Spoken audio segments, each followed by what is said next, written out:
Welcome back to Aberrant 40K. Today we're talking about the new Aberrants in HQ model coming soon for the Genestealer cults and the Assault on Vigilus Tooth and Claw box. So like this video, subscribe to the channel, and let's get right into it. So I'm excited about these guys. There's a few reasons for this. I know I might seem easily excited for anything Genestealer cult, but I really think that GW is doing something interesting here.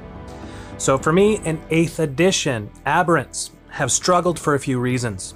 The first issue was lack of models. Well, we're getting new models for the Aberrants. Before this box, the only place to get the Aberrants was Deathwatch Overkill or to pick up strip models from eBay at a huge markup. So that was a problem. That problem's going away. The other issue was the fact that they competed with pure strain Genestealers, what I feel is our most valuable unit and our most valuable elites slot.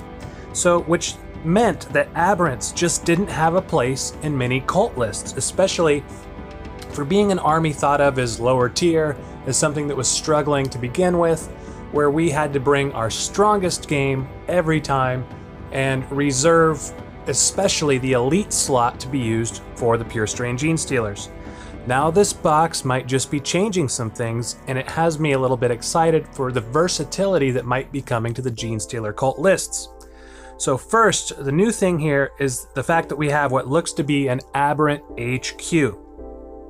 So this means that even if you aren't going to be taking Aberrants in your list, you might finally have one in your list anyway, because he's going to be running as an HQ. So this guy, his name is the Abominant, and he comes with something called the Mind Worm Familiar. We don't exactly know what this new familiar and all this new stuff will be up to, but this latest article says the combo will disrupt psychers. So this is interesting, disrupting psychers, huh?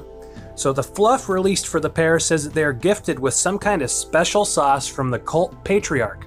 So the question is, will they have some kind of psychic abilities?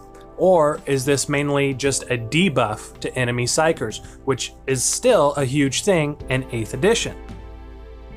So either way, he looks to be a beast. His stats were released and teased today from the Games Workshop Warhammer community, and his power hammer is awesome. Now getting back to the Aberrants, competing with the others in the elite slot and all that stuff, keeping that in mind, the fact is that the Abominant might be providing the right kind of buffs that make taking more Abbeys worth it again. So the new Chosen One ability that he has gives friendly Aberrants within 6 inches of the Abominant a gross +1 attack on 2 hit rolls of 6. So if you're rolling to hit, you get a 6, that's an additional attack.